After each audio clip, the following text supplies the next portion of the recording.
आपके नाम के आगे आम आदमी पार्टी का प्रवक्ता लगाया, तो आपको ये बताने की जरूरत नहीं है कि अरविंद केजरीवाल आपके नेता हैं, वो आपके दिल में दिमाग में बसते हैं। अब मोदी जी तो आपके नेता हो नहीं जाएंगे, अमित शाह जी तो आपके नेता हो नहीं जाएंगे, आपके नेता अरविंद केजरीवाल ही रहेंगे। तो ये इस पर मैं सवाल नहीं कर रही हूँ, मेरा सवाल सिर्फ फोटो फ्रेम को लेकर था। एक सेकंड, आरती जी को चर्चा में ले आऊं, फिर आपके पास।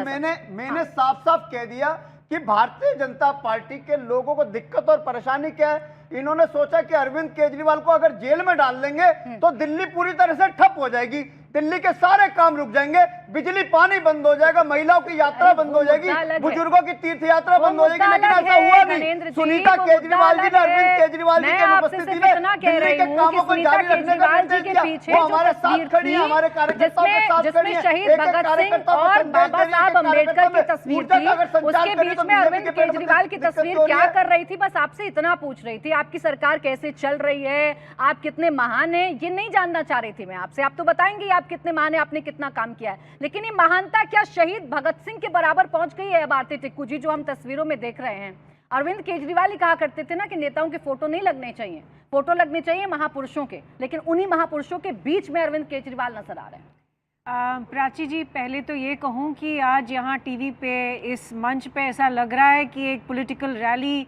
अटेंड कर रही हूँ। जिस तरह से ज़ोर ज़ोर से संवाददाता बात कर रहे हैं, तो मेरी आवाज़ तो बहुत सॉफ्ट है और नीचे लो डेसिबल में है, तो लगता है कि कोई सुन नहीं पाएगा।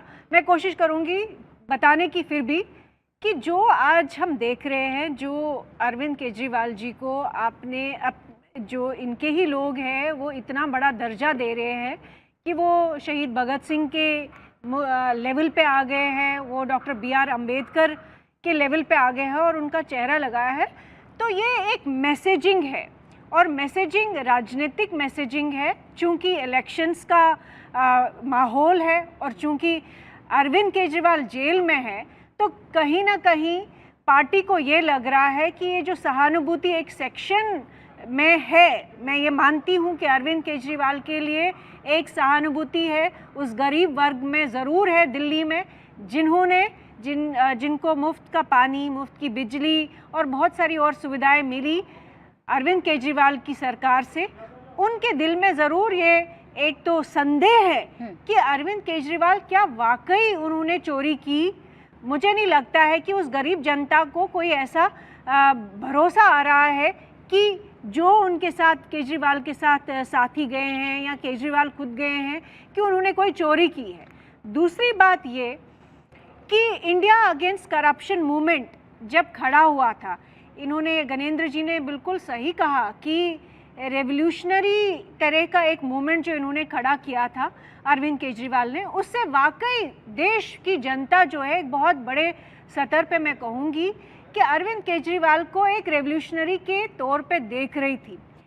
लेकिन वो जो इमेज अरविंद केजरीवाल ने अपने बारे में बनाई कि वो सड़कों पे उतरे, सड़कों पे सोए, रात रात भर सोए, और उन्होंने जो बड़े बड़े दावे किए थे कि वो शीला दीक्षित के खिलाफ, आपको याद होगा कि कहा कितने बड़े स्कैम किए उन्होंने, कॉमनवेल्थ गेम्स की स्कैम्स की बात हुई, और उन्होंने कहा जब वो सरकार में आएंगे तो वो दिखाएंगे कि इन्होंने कितने बड़े स्कैम किए थे।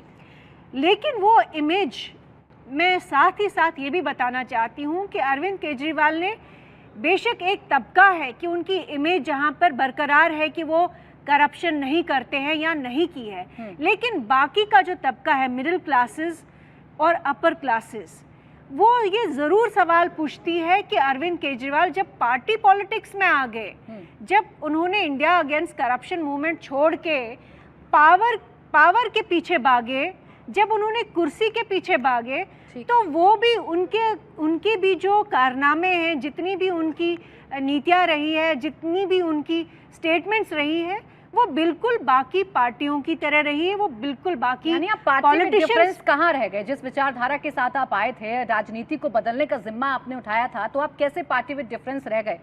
अब देखिए, शांति से गणेंद्र जी इस बात का जवाब दीजिएगा और पॉइंटर्स बनाकर मुझे बताइएगा कि आप लोग पार्टी विद डिफरेंस कैसे रह गए। दोनों बातें, अरविंद केजरीवाल भ्रष्टाचार को लेकर कितने मुखर थे, उनके कई बयान हैं सार्वजनिक तौर पर, पब्लिक डोमेन में, जो सुने जा सकते हैं, समझे जा सकते हैं। दूसरा, ये महापुरुषों को लेकर जो था कि महापुरुषों के फोटो लगने चाहिए, नेताओं की फोटो नहीं लगने चाहिए। दोनों ही चीजों पर यू टर्न दिख रहा है आप लोगों का। देखिए, आपने poll of party with the difference. आज से पहले इस देश में कोई सोच सकता था कि कोई सरकार आएगी बिजली पानी भी फ्री दे देगी? आज से पहले कोई सोच सकता था कि कोई सरकार आएगी महिलाओं की बस यात्रा फ्री कर देगी? आज से पहले कोई सोच सकता था कि कोई सरकार आएगी बुजुर्गों की तीर्थ यात्रा कर देगी? आज से पहले कोई सोच सकता था कि कोई सरकार आएगी हर महिला के खाते में 1000 रुपए डालने की बात करेगी? आज से पहले कोई सरकार सोच सकता था कि जो डोर स्टेप डिलीवरी करेगी राशन की? आज से पहले कोई सोच सकता था कि जो सरकार जनता के दरबार पर चले जाएगी डोर स्टेप डिलीवरी के माध्यम से? आज दिल्ली के अंदर 200 से ज्यादा सर्विसेज हमने डोर स्टेप डिलीवरी कर दी है। आज दिल्ली के अंदर किसी को अगर कास्ट सर्टिफिकेट बनवाना हो, मैरिज सर्टिफिकेट बनवाना हो, इनकम सर्टिफिकेट बनवाना हो, एक टोल फ्री नंबर है, अच्छा, एक बात बताइए वहां पे अच्छा एक बात बताइए अच्छा एक बात बताइए गणेंद्र जी एक बात बताइए ना, सरकारें चुनती क्यों है जनता? इन्हीं कामों के लिए चुनती है। आपने काम एक सेकंड, आपने काम पूरा किया, आपने इन कामों को जनता तक पहुंचा दिया, तो आप शहीद भगत सिंह, बाबा साहब अंबेडकर के बराबर आकर खड़े हो गए। पराची में ये कह रहा हूँ कि सभी सरकारों को करना चाहिए। हमने करा, कोई एहसान नहीं करा। दिल्ली के लोगों ने हमें 3 बार मैंडेट दिया। पूछ रही हूँ मैं, तो फिर कैसे आप महापुरुषों के बीच में आकर आपकी फोटो लग गई? मैं कह रहा हूँ कि हमने अगर करा तो हमने किसी के ऊपर एहसान नहीं करा। दिल्ली के लोगों ने हमें इसी विश्वास के साथ 3 बार सरकार बनाने का मौका दिया है।